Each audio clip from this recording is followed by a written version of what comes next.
Hey guys, in this project, as I said in the intro, we're going to be building a bookmark manager called Marks Manager, and we're going to use Postgres in this, or PostgreSQL, which is an alternative to something like MySQL. It's a relational database. It's cross-platform, so you can install it on whatever system you're using. So we're going to get that set up, and then there's some things we need to do to configure Laravel to work with Postgres, because by default it's going to be it uses the MySQL driver. So we'll get into that after, but let's go ahead and get it installed. So I'm at postgresql.org, and I'm going to go to download, and then from here I'm on Windows, so I'm going to click on Windows right here, and there's an installer that we can download. So we'll click this link. Okay, select a version. I'm gonna choose the latest version. At this time it's 9.6.3. Yours may be different depending on when you're watching this.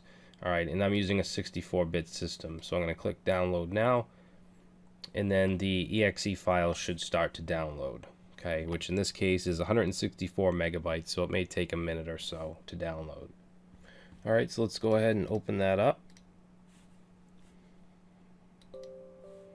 So we'll say yes.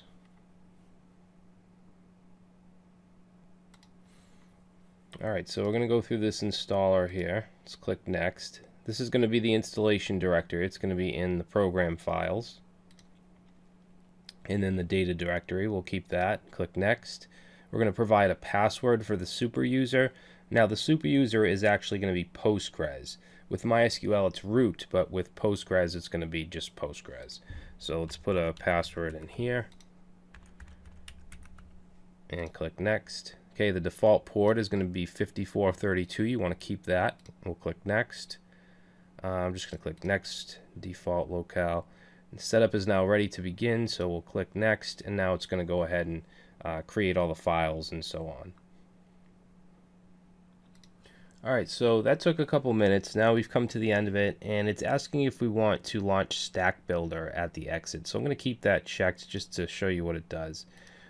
So basically, let's see, we can choose our server right here and click next. There's basically a whole bunch of tools and add-ons that you can install with Postgres using this stack builder. So let me just expand these. So for instance, we have add-ons, tools, and utilities, language pack, pgAgent, which is a job scheduling agent for Postgres, and we're not going to need that. All right, pgBouncer, which is it's a connection pooler for Postgres.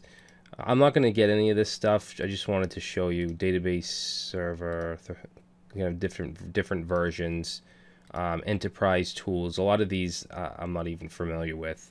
If we look at web development, we can also get an Apache web server with PHP if we wanted, but I'm not going to check off any of these. The only tool that we're going to need is pgAdmin, and that's going to come with this by default. So let's just go ahead and click next. Well, actually, we have to click cancel because I'm not installing any of this. And then we're just going to close the stack builder. All right, now if we go down here and we say pg, whoops, you should have this pgAdmin 4 or possibly later, depending on when you're watching this video. All right, and if we go ahead and run that, this is basically like it's similar to phpMyAdmin, which is what we've been using for MySQL. It's a graphical interface to do things like create databases, create tables, view your data, all that stuff, okay? But it's a desktop utility. It's not a web-based utility. And what we're going to do here is just create a database to work with. So let me just make this a little bigger. Alright, and it's pretty easy to use. I mean, I think it's a little more difficult than phpMyAdmin, but it's not too bad. If we click on servers, you should have a server, which is whatever the version of Postgres. If we click on this, it's going to ask for the password for the Postgres user, which is basically the root user, and we chose that when we installed it. So I'm going to type that in, and I'll just save it and click OK. And now we're in our server. Now if we look at databases, there's a default database called Postgres, but what we want to do is create a new database for our application. So let's go ahead and just right click, we'll say create database, and let's just call this We're going to call it Marks Manager because that's the name of the application. As for the owner, I'm just going to leave it as Postgres. And then let's see, if we go to definition, we don't need any of that stuff. That should do it. Yeah, so this gives us the actual SQL. It's going to create the database with the owner of Postgres. It's going to use UTF-8 encoding. So let's go ahead and click Save. And then that will create our database. Okay, so you can see we can expand it now. And there's all types of stuff here. Most of this stuff is more advanced and doesn't really pertain to this course.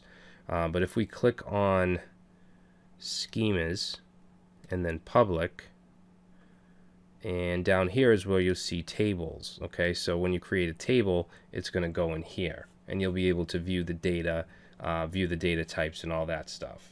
All right, now we're going to be doing everything through Laravel migrations, which is great because we don't have to do anything on the database side. Just like we didn't with MySQL, we had migrations actually create our tables and all that.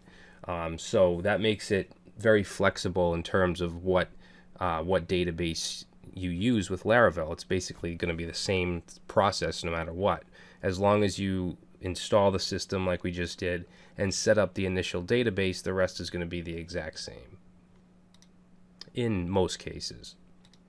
Alright, so that's going to be it for this video. Now that we have pgAdmin and Postgres installed, we're going to, in the next video, create our Laravel application, and I'll show you how to configure it to use Postgres instead of MySQL.